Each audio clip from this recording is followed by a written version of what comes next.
Yo, what is going on, and welcome to another episode of the Urban Pitch Podcast, a beautiful game of life, part of the Believe Network. I'm Ramsey Abushala, editor of UrbanPitch.com. Julio Matarosa, executive director of Vibes. What's going on? Hey, executive? Executive, baby. Promotion, baby. I got a promotion. Just having fun. Yeah, you got some new dogs. You got some new babies in your life. I got two. I got a life. Frenchie. His name is Chicharron. And my son, my baby, the love of my life, Jody. Yeah. Little Crenshaw baby right there. I hate you, Jody. Those guys are ruining my life. No, not really, but yeah, I have not gotten sleep since I got him like a week and a half ago. Puppies will do that to you, man. Puppies and kids. If you ever want to piss off anyone with kids, just say like, "Oh yeah, trust me. I had dogs. I raised dogs, and I know how hard it is." And they'll get Shout mad. out to all the fathers that stay in their kids' lives, because I get it. I almost ran away from my own home. Like, hey, where am I gonna go? Yeah. But I mean, I'm glad that you're taking this on. You're getting new responsibilities. Dog dad. Yeah. You know? Yeah. Yeah. I gone to games worrying about I can't stay out all night because I have to go back and walk there. That's growth. You Oh my God. You got to walk up. You got responsibilities, man. You can't be going out these 2-3 day benders. Have you seen the end of the bender? I missed them. Oh man. No, so like, hey, shout out to all the dads. I see why y'all drink after work. Right. Yeah. I take a few shots today because I was like, damn, like I gotta go back and walk these dogs. You gotta go back. And oh my God, you're gonna watch those dogs. That's the worst. Knowing you gotta go back. Yeah. But man, shout out to I love you, Jody Chicharron. Yeah, I'm right there with you. I got a dog of my own. Kobe, man. Kobe at home. He's a spoiled dog. Yeah, you know. AC having dog. He needs his AC. You know, I mean, he's a valley dog. You know, it Valley gets hot dog. out there. You know, he likes to go outside, chase some rabbits, and then come inside right away, plop on the floor, and he's panting. He's doing the whole 9 yards. But yeah, I mean, come on. But I feel you now though, because like both of my dogs, if the AC's not on, they're crying all night. Yeah, you got to spoil them, man. They only have so long on this planet. You know, they got to have the best lives. I get why people want to discipline them, but I mean, for me, it's just like let them live. Yeah. If y'all get bit, that's y'all fault. It's never my dog's fault. But we do have a lot to talk about. I mean, the summer of footy is rolled on. I mean, Copa America and the Euros are well in the rearview mirror, but there is still. I mean, have you been watching the Olympics? Because the Olympics have been going on for now 3 weeks. This is the final week. Not really. I think I've been tapped out. Okay. Not in a bad way. It's just that a lot of soccer has been going on. Right. I've been following MLS. Right. To the Copa America, to the Euros. And then they just brought this on a little bit too quick. I tried to catch on after group play, and then the USA got smacked by Morocco, and I got upset again. First of all, I've been saying this for a while. Thierry Henry, get this US job. Yeah, you are freaking not even like you're appealing to the young players. See, I seen a social media post from France. This guy's doing hey, like, bro, like, France, he's like, vibing. He's vibing. Like, these kids are like freaking taking his energy. And how the hell are you gonna be like when Thierry says, "Hey, run this play"? How are you gonna tell him no? Right. When he really knows the game, he was freaking. It was a video on YouTube. It was probably nothing official, but it was like top players of every year. And I think Thierry Henry was like 97 or 98 player of the year. He didn't win a Ballon d'Or or the year, but like they were just saying like Today's episode is brought to you by Bet Online. Bet Online is the world's most trusted betting platform and your number one source for everything online sports betting. Right now, you can receive a 50% free bet of up to $250 on your first deposit to bet on anything from the Olympics to baseball to Formula One racing. Bet Online has every stat, every matchup, and even live odds and spreads while the games are being played.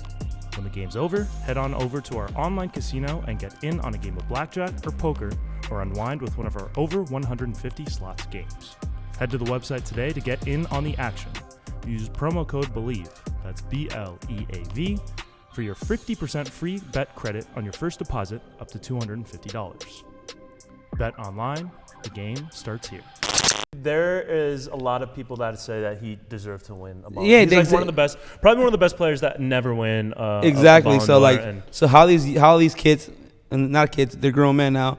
How does U.S. players tell him back talk to him when he was like, hey, like look at me, like champions. Right. World Cup. Yeah. Also, now he's on his way. So he's in the final for the men's. By the time this episode's run, the gold medal match will have played. So he's at least won a Yeah, silver. I'm full-fledged manage toi. Yeah.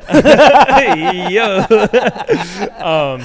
So he is guaranteed a medal. He's going to be add that to his resume. This French team were favorites going into the tournament. They're young, a lot of talent. France, I feel like from a youth development standpoint, is one of the best nations in the world. When it comes to that, they brought Alexandre Lacazette, who's a veteran leadership as one of the older players. But yeah, I think just what he's done, even though with the talent that they had, maybe this was expected, but I think it's a lot of success compared to what he's gone through in the past. Like his Belgium assistant. He was with Montreal and that didn't really go too well. He was with Monaco and that didn't really go too well. Yeah, but with Montreal, it's hard being so great, and it was one of his first gigs. It was his first gig. I think he was with Monaco before. I don't know. I don't remember the exact order. So it was one of the first gigs, and there's a viral video saying "Hey, run, do you know how to one touch? Yeah, do you know the one touch? Then play it. Yes, exactly. So it's hard from a great player like that to coach bums. No, I'm joking. No, shout out to all the pro players from Montreal that here. No, but it's hard for we spend so much time on this podcast building up MLS and telling people, watch MLS. The quality is there only for you to just say that. No, that's messed up. No, but what I'm saying is it's hard for him to players that are not that caliber. It's hard for them for him to coach them. But I'll say the U.S. has have quality players where he can say that and it's expected from them. Yeah, it's not like you're having a middle of the table team or a team that does not have those players. Those players are quality players that if he expects that from them, they should be able to accomplish, and he should expect a little bit more from them. Yeah. So sorry, I went in a whole different way, but I think he'll be a great U.S. coach. But back to the Olympics, yeah, I want France to win because I feel like if he does win this tournament, he might be coming as our coach for the U.S. and I will have the most super expectations for that World Cup. Not a World Cup championship, but ring some bells in that tournament. Yeah. I think regardless of, it would be great for him to have this under his belt. This success, and hopefully that gives him the confidence to continue. I have always been a little bit nervous about the concept of him coming to the U.S. because of what you said. A lot of great players find it frustrating to manage a team of players that aren't as good as them. And the U.S. has good players, but none of them are close to a Thierry Henry. So I don't know, because the players that have played for him have said he would get frustrated. He would get upset with them because they wouldn't be able to do what he was telling him to do. And they would just be like, Coach, I can't do that. And then he's like, what do you mean? And he would do it first time. He would be able to do what he's saying and the players can't. So I think that from that standpoint, I don't know if that would be the greatest fit. But however, if he does end up getting hired, which I think would be a very high profile decision, and it would put a lot of pressure on him, I think this win would give him that confidence. No, definitely. And going back to the Olympics, just for the U.S. alone, if you take two key points, is Zimmerman can still play. Okay. Can still play in the national team. Yeah. Yeah. Now Zimmerman is balled out. Yeah. And that kid Paredes is a DC United product that went to Wolfensburg. Baller. Yeah. Baller. There is some good young players. Talent. I forget the left back's name, but there's some talent coming from defenders. So these players, even we have set players right now, but I think in about a year and a half, 2 years, that they can compete for a World Cup spot, a starting spot. These Olympic players. Yeah. So even though Morocco was a way better team. Like, it showed out. Yeah, Morocco. I mean, first off, they brought Hakimi. Yeah, no, definitely. He's just on a class of his own. And they've been really investing into their talent. And with the school, I forget the name. It's like the Prince or King something the Sixth school in Morocco. And you've seen the amount of talent that they've produced, whether it was the showing at the World Cup or they just won bronze today. So I think I feel like the U.S. has invested as much, but this was our B team. It's not our B team. This is our U23 team. Yeah, no, but no. This all right. But U23, but like Morocco had the A- team on deck. Well, they have a lot of good young talent, and they brought one of their best players from their senior team on there too. But Julio, do you know why the Olympics are a U23 tournament? Because the FIFA and the Olympics have been battling for a while. I want to get into this because I thought this was super interesting, and I was looking into this, going into it because I love the Olympics. Every 4 years. I know you haven't really been tapped into it as much, but I love with the guns, the guy with the pocket was like, oh yeah, dude from Turkey, yeah. Hey, shout out! He should have won a gold, even though he won a lower medal. I mean, for the Olympics, I find myself, I was watching fencing the other day, and it was a gold medal match. It was team fencing. It was U.S. versus Italy. I've never watched fencing maybe once every 4 years for the Olympics. I can't tell you. I have no idea what's going on.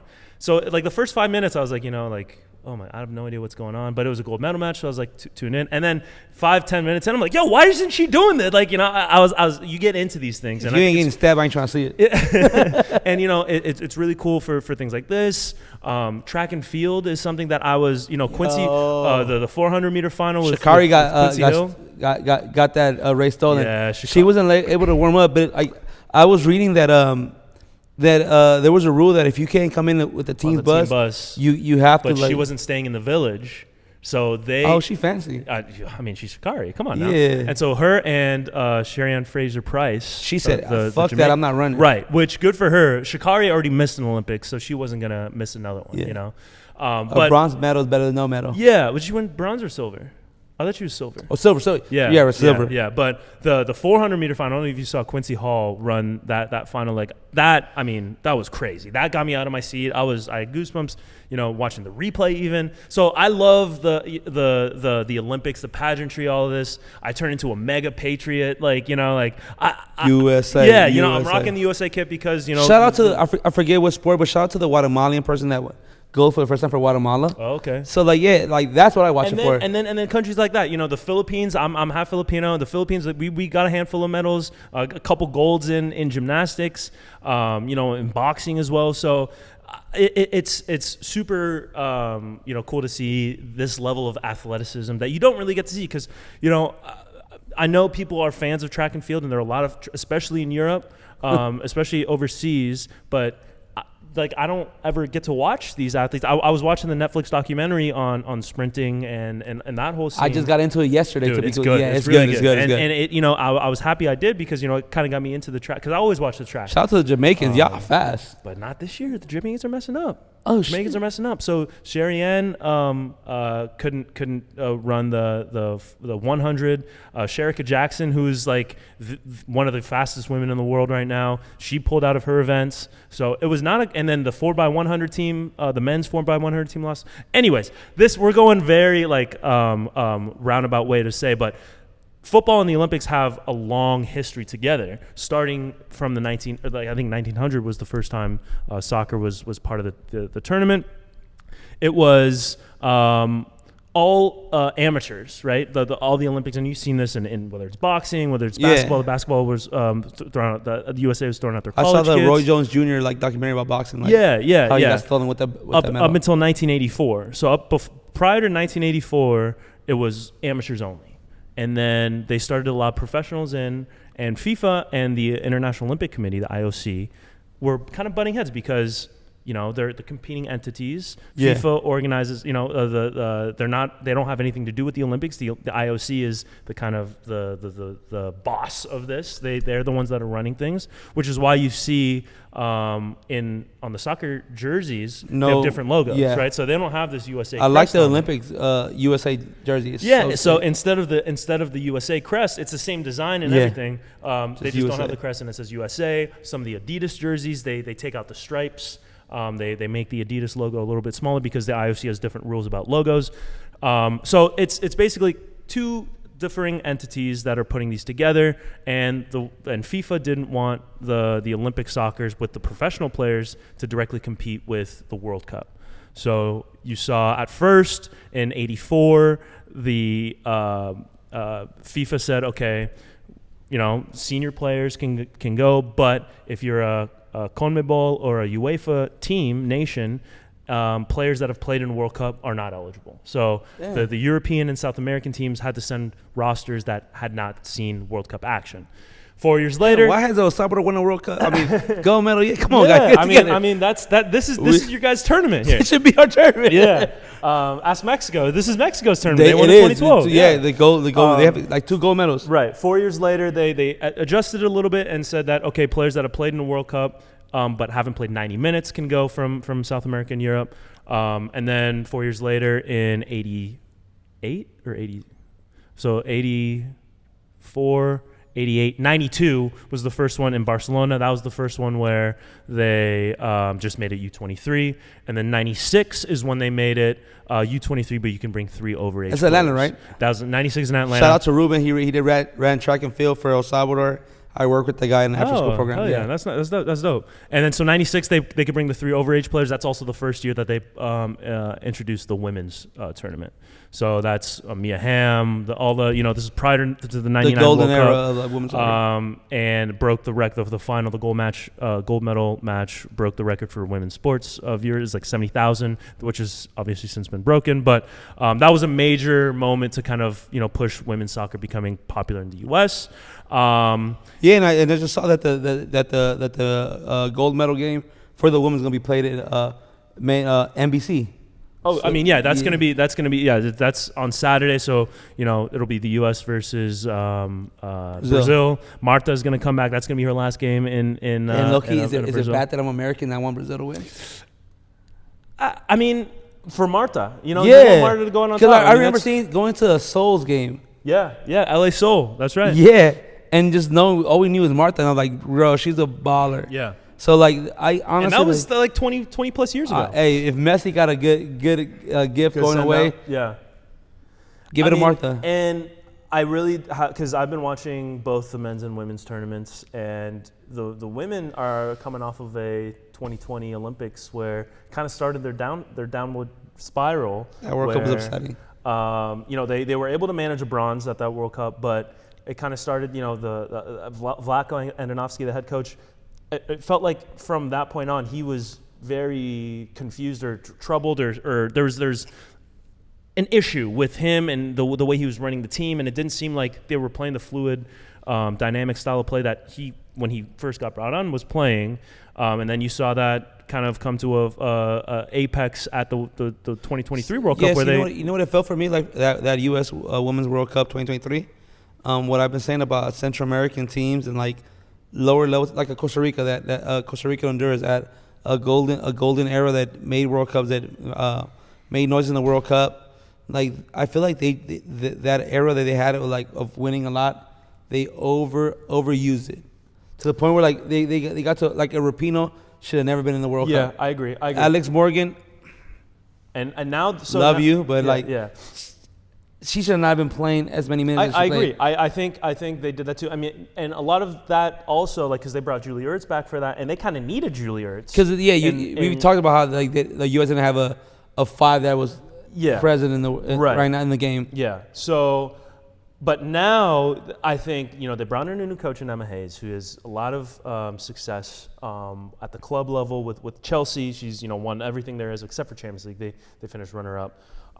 But she comes in, puts the youth on display. That front Trinity three is balling. Yeah, that front three is, they call themselves triple espresso. Like that. Judy Foudy was calling them les trois oh la la. Like, they have all these, the trident has been thrown out there. But Sophia Smith, Mallory Swanson, and Trinity Rodman up front have been extremely dynamic, which is something that we haven't really seen from this team. Heading into this, how do you stop them going downfield? I mean, they have pace. They have they're very skilled. They have great vision. They're finding each other. And then off the bench, you got Lynn Williams, who's as fast as anybody. I mean, she could be running track, I think, with her pace. Jaden Shaw has been injured. She hasn't even, really seen the field. And then you have the midfield is still, there's still questions. Roosevelt's doing her thing. Sam Coffey was out, and when she went out against Japan with yellow cards, I think you could really miss. You saw like what they were missing. The difference. And then Naomi Girma in the center back. She's the best center back in the world. She's really holding it down.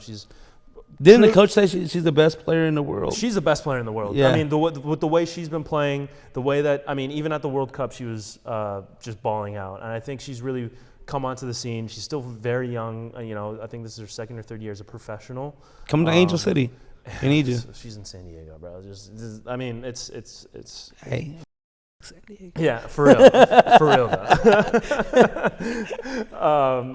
But, regardless of because, I mean, the medal match would have already been played by now, but regardless of the result, I think this is a major step up, step up, and there's a lot to be, because the talent was always there. So the thing about the World Cup, it felt like a sour taste in your mouth because I feel like we could have done way more. Yeah. This Olympic tournament, even though if they don't win, it shows that we can do so much more with this team. Yeah. So from being disappointed to even if we lose, it's hey, the upside for this team is crazy. Yeah. So you can see the progress, and I always say this: the thing about the U.S. is the best thing that can happen to us is getting humbled down, not making a World Cup. Now we have a golden era of U.S. men's soccer. Right. Losing the tournament. Now you have this the young ladies killing it and showing that if they can get it together, this could be another 8-year run of dominating soccer. Because I mean, Trinity is 23. Sophia Smith is 24. Naomi Girma is 22 or 23. And there's a lot of talent still coming up. Yeah, right. And there's a lot of. I mean, Alyssa Thompson hasn't been informed, but she's rising up. Jaden Shaw is 18 or 19. Yeah. The U20 World Cup, I think was just the roster was just called up today, and Giselle Thompson, Alyssa's sister, was on that roster. So it'll be cool to see. A lot of pace. A lot of these young ladies that have been training at the same level as some of the guys growing up. Yeah, that's right. So you're gonna see a different type of soccer. I feel like the U.S. we got a little complacent because at the end of the day, we did not have a pro league, but we had the NCAA. Right. And compared to some of these countries that never had a pro league, we were light years ahead of them. So even though we coasted with not even having a pro league, last World Cup showed all right, we gotta step it up. I think it was a mix of the world catching up. Yeah. But also we were very much mishandled. And that was really hurting us as well. Because we were getting away with a lot of things that we shouldn't have gotten away with for the simple reason that we were dominating. Yeah, everything is hard to see when you're winning, but the minute you start losing, you start seeing all these mistakes. But now hopefully by when this comes out on Tuesday, we'll have a gold medal. USA. Yeah. I mean, dude, I don't know what it is about the Olympics that gets me so patriotic. You can tell me anything. I'm a dip spitting, gun toting, red blooded American when it comes to this stuff. And I'm happy to be an American. Proud. Well, at least I know I'm free. I mean, yeah. I don't know the song. Noah Lyles, he's. Bro, I just saw him get hurt today because he had COVID running. He was running with COVID, which was kind of wild. Shout out to you Americans that are running on COVID, bro. Yeah, that's and he was hugging people after the race. Yeah, too. But I mean, all y'all got COVID. Yeah. I mean, he's someone that I get why he needs to be why he is. And if he wasn't like that, he wouldn't be where he's at. Dude, at the same time, he put a tweet saying I got all these acronyms, ADHD. Yeah. Did he say that? Yeah, he did. He all these acronyms. He's but don't let that define you. I'm a gold medal winner. Yeah, I mean, and he backed it up. He backed up his talk. So good for him. I don't vibe with his persona, but when he runs, I'm rooting for him because number one, I hate it when people bring down an athlete, especially when they talk the talk. I hate to see that. It hurts me inside, even though they might have brought it upon themselves. And number two, I just love that he was able to back up the talk because he was talking his talk. No, going into this. I mean, back to the whole NBA stuff. Back to he's at. Was he wrong though? I don't think he was wrong. He said, "How can you be a world champion in a domestic league?" I don't disagree with him, but at the same time, I understand why NBA players were upset with that. Yeah, it goes. He's back wrong. To, he's right. He's totally right. Cockiness of American freaking players, like but like all right. So how come if the NBA can say that, MLS should be able to say the same thing? Yeah. No. What do you mean, world champions? Yeah, exactly. But so if you want to accept it for MLS, do not accept it for NBA. No. That would be like the Premier League or the Champions League team winning. And instead of saying European champions, they'll say the world champions. Exactly. Because how stupid would that sound? It would sound weird. Shout out to Miles. It does sound weird. It does.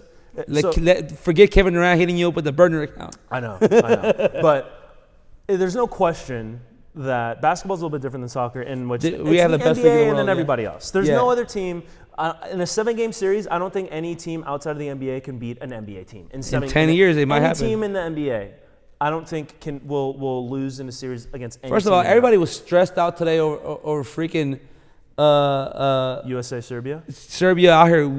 Where are Serbia's best players playing? They're playing the NBA. Exactly. Yeah. So the difference between the NBA and the rest of the world is different than soccer. So whoever wins the championship be the world best club champion. You can't call them. You can't call yourselves world champions, but you are the best team in the world. You are the best team in the world. The Boston Celtics are the best team in the world. They're not world champions, though. The Celtics. It hurts me to say that, but I agree with you. It hurts me they have one more than us. Yeah. But I mean, they only have 2 since like the 70s. Yeah. So, or the 80s. Sorry. First of all, you had the first 6-7 players against all short white guys. Yeah, it's not fair. And the Lakers, we count ours from Minnesota too. So I mean, it's a push and pull. However, I will say, like the Celtics. I can't. It hurts me. It hurts me to see them win. Anyways, let's get back to soccer. Going back. I'm mad now. I know. Yeah. But going back to the American, the men. So you have the bad Copa America. You have, I think they did okay at the Olympics. I think losing to France and losing to Morocco, those are 2 of the more talented sides. Yeah. I mean, both were medalists. But making a quarterfinal in any tournament, in any global tournament for the U.S. men, the quarterfinal is a good result. Yeah, no, but it's disappointing in the sense that we lost big to Morocco and we lost big to France, and I think the teams would be. I don't even remember the teams. Like it was like. I don't see the group play. Yeah, but. Not like notable teams, but like it. That Morocco game, I just came out like. First of all, I was upset. Can't believe I woke up that early to watch a game. It wasn't even that early. It was 6 a.m. Was it? Yes. It was 6 a.m. Oh. I had just walked my dogs. I was upset with them. Then I go see that, and we're down like 2-0, like 20 minutes in. Yeah. Something crazy like that. Yeah. But I say Paredes, like that kid right there, like. Even though we lost, like we have like little things right here. Like I'm like, dang, these guys can really help out the national team. Another dynamic wing, another great center back. Like, even though he in the World Cup we trashed him, like he did good. Like he still has the level to play with McKenzie, freaking Ream, Chris Richards. Right. And so, but with that, and then they lost in the CONCACAF. U20 championship to Mexico. So the U.S. had 3 kind of high-profile losses. But people are saying that this is a terrible summer for U.S. soccer. What are your thoughts on that? So my thoughts are about Mexico. First of all, Mexico in the youth level, ballers. They got 2 World Cups. Mm-hmm. But what's the worst thing about the Mexican players? I said it before. I said it like at least 7 times in this pot. The worst thing to Mexican players is the Mexican league. The Mexican league overvalues them because they want that money. As the U.S. is like, hell no, like 2.5 for a academy player, take him. So like they even sending them for less. Like So you're saying that the Liga MX Academy young players are getting sold to European teams for high fees, and then that's why I want them. That puts a lot of pressure on them to perform at their new club. Yeah, that. But like then again, like the European teams don't want to match that offer that Mexican league wants for these players. They're not sending players. Right. So like as you can see, like you've seen them like that U17 where they had Giovanni Dos Santos. Right. Balling team. What happened to most of the players? None of them went to Europe. They all stayed in the Liga MX and just fell off. Yeah. Because of that. At least the U.S. players going to Europe for lower fees, and they're playing. Right. Yeah, and they're playing. So this youth level. Then again, you have like the African teams are winning constantly, and then when it comes to like that man's level, they're not competing up to par or making it far in any of the tournaments. Right. I don't take the U17 for much because I've been even U.S. teams like. Seeing my brother play in a high-level club, I seen him be like a Corinthians or like all that. And I used to say like the worst thing to happen to U.S. soccer was college soccer because they had to spend time there where they could only practice 4 months a year. Yeah. So same thing with the Mexican players. You're super good at that age, but when it comes to like being at a higher level, it stops because you got to stay playing against Mexican-level players, which I'm not saying they're not bad, but they're not at the elite level to the La Ligas, the EPLs, the Bundesliga. So sending them young there, even though you're not making a real profit out of them, will be beneficial for the league. I mean, for the national team, opposed to the league. And something the U.S. has done is like, boom, go. Yeah.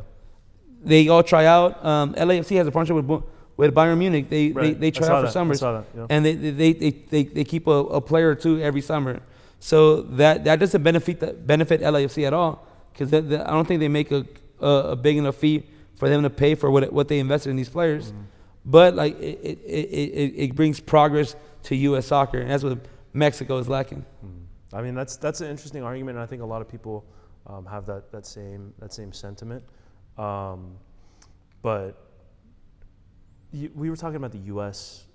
team, and the way that the expectations are always very high. But just like in Mexico, I feel like in Mexico they are very high. But in the U.S. for this summer, at least, Copa America was its own disappointment. I feel like that was the biggest disappointment when it comes to the other two.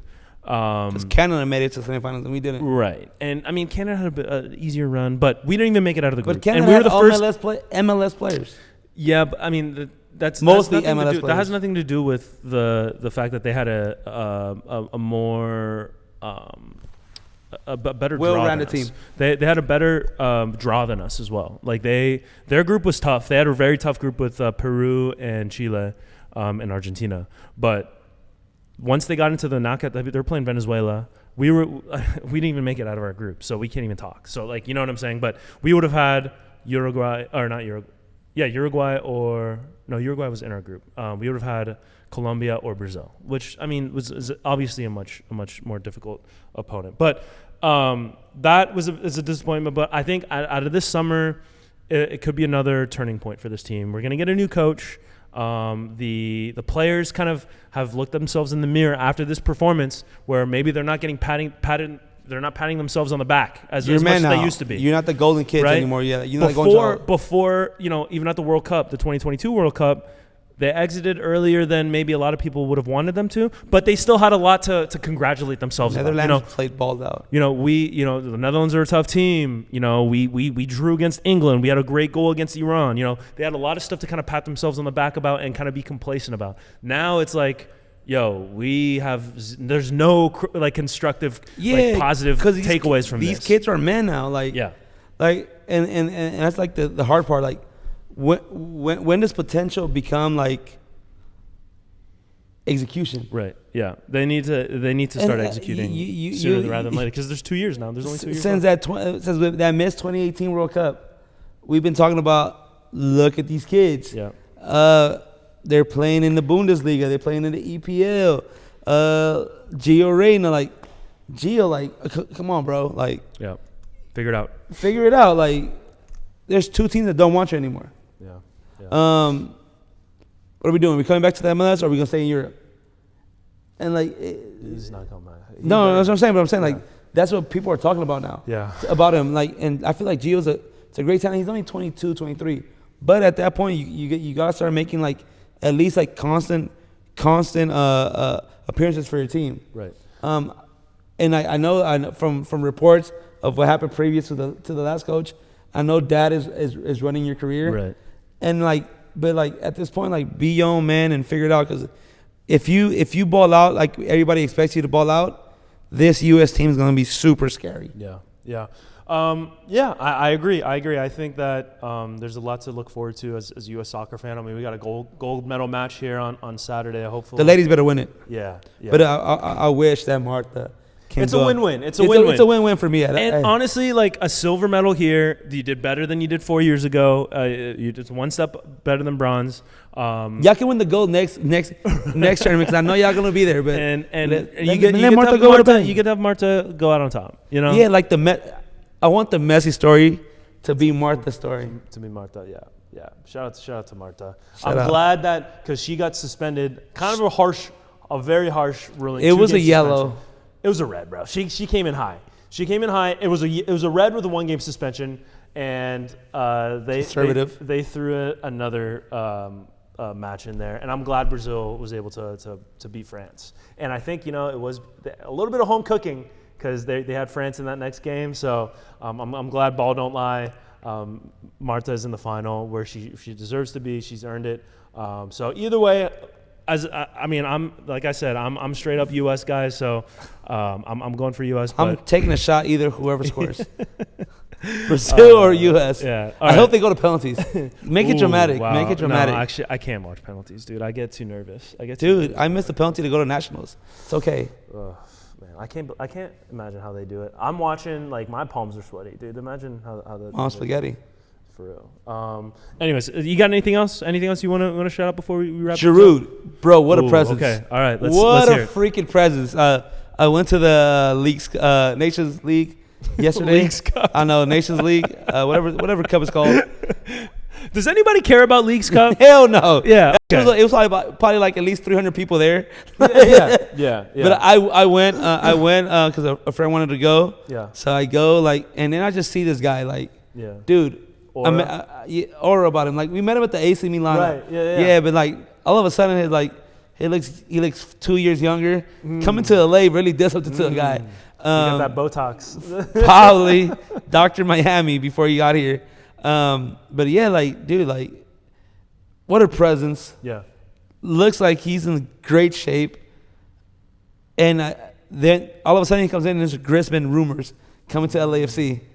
French connection. I got 2 season tickets. They're for sale for $500 each. Dude, seeing a Boanga play, seeing a Oliveira ball out in the Copa America, and then you put a bogus straight up balling. Right. Yeah. You add another weapon to LAFC. Right. Are they probably the scariest team in the MLS? I mean, they're up there because. I mean, on the East you have Miami, Columbus, Cincinnati. I think Columbus and Cincinnati are kind of sneaky. I mean, not even sneaky. They're very good. Very good. Even the 2 New York sides are playing at a high level. And then on the West, it's Salt Lake. It's and the 2 LA teams. All right, so I'm happy you brought them up because I asked this question just to see what your reaction. But LAFC has a great team, but I think the scariest team in MLS is LA Galaxy. With the 2 signings they just made. Yeah. First of all, a Peck and a Payne Steele coming them down wings are like freaking little bullets. And they got a European star of their own too. Yeah, and Puig. No, let's not even talk about Puig.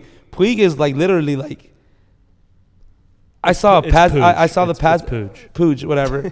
I saw the pass that he gave to the young kid. I forgot his name. Whatever, the young kid that gave pass the ball back to Payne Steele to make the goal against Chivas. I'm like, dude, it's just freaking artist painting and. Right. But they're getting Marco Reus too now. Yes, I'm saying they're getting him and they're getting I heard the guy from Barcelona, the forward. Which Lewandowski? Lewandowski, I heard it. He's a rumor to come to LA Galaxy as well. Because him and Reus are friends. Yeah, right? so I'm like, first of all, you got the most dynamic wings in the MLS, plus 2 players that can just straight up make a difference. Adding a Puig. There you go. You got it. Adding that guy into the mix, like. Yeah. And first of all, and their center backs, Neil and I forget I butchered the Asian. Yes. First of all, I like them two ballers, and then you had a Uruguayan guy on the outside. No, another center back. Oh, I don't know who you're talking about. Played for Juventus. I forgot. I gotta stop drinking as much for the pods, but whatever. On the Galaxy? Yes. Starts with a C. I forgot his last name, but whatever. Like balling. They have a great center back, probably the best middle in MLS, and then they already have two of the best wings, and then you have two people that can score. How do you stop the Galaxy going forward? Yeah, it's their biggest question will be depth, but I think an LA team might take it this year, and it hurts me to say this. It might be the Galaxy if Griezmann doesn't come to LAFC this year. I just want the season to start back up again. I'm checked out of Leagues Cup. Last year it was cool because Messi was making his debut, but I don't think it was because of Leagues Cup where people were interested. It was Messi. More interested in Messi, and now that Messi's not even playing in it this year, you've seen fan numbers going down. The way that Don Garber's talking about the US Open Cup has really turned a lot of fans off. So I'm ready for the Leagues Cup to be over and done with. I think it's cool that they get to play Liga MX teams, but that's what Champions Cup is for. No, definitely so. That's what I think. Like, I think like LAFC might upset LAFC might upset LA Galaxy just because we have 1 through 14 that they can play. Yeah. Opposed to LA Galaxy that only has 12 players. After their starting 11, putting some subs in can get real tricky. But I'm just so happy for LA right now because like. This is why you want 2 high-level teams playing in your city because they make each other better. The competition between the two signings, right, is that gets very competitive. There's an arms race, and then now we're really getting to see the first time. I guess they were good a couple of years ago. Both the teams were good, but now this is really where they're like contenders. And no, definitely, it's going to be a great run to the MLS Cup final. It's GM against GM assistant. Yep. Yep. So if it wasn't for Thornton and Kuntz, 2 LAFC products, going after each other. So like, shout out to LA Galaxy. They were like, we can't do it ourselves. Let's go get the assistant to LAFC. Yeah. He knows some things. Yeah. So like now it's like 2 of them like battling it off because there was rumors in the office that Kuntz wanted to be number 1, but Thornton was still doing a great job. Big dog, even though they were saying Kuntz did most of that work to get a bill or whatever it was. Like, but now it's like all these rumors can get put to the rest. Who is the real best soccer mind in MLS soccer right now? And it's between both of them too. Yeah. Getting a Messi was great, but like, once you get a Messi, like the domino effect's gonna come. Like, Messi and friends are gonna come, but these two GMs are like the battle I like right now is like who is really the brains out of that 2022 LAFC championship. Yeah. So and now they both have great teams that can battle it off. Yeah. So I'm excited. I'm excited for this playoff run, and we have a lot to be excited for as U.S. soccer fans and for U.S. like international soccer fans. So a lot to be. We're going to be here. We're going to be here throughout all of this. So we're excited for that. We're excited for everybody who's been watching and paying attention and tapping in with us. And we hope you keep tapping in. We hope you keep tuning in to our show. We're going to be here once a week. So you got anything else? Or should we wrap keep rocking with the free world. Keep on rocking in the free world. This has been another episode of the Urban Pitch Podcast, the beautiful game of life, part of the Believe Network. Thanks for watching. For William Monterosa, I'm Ramsey Abushala. We'll see you next week. That was pretty good.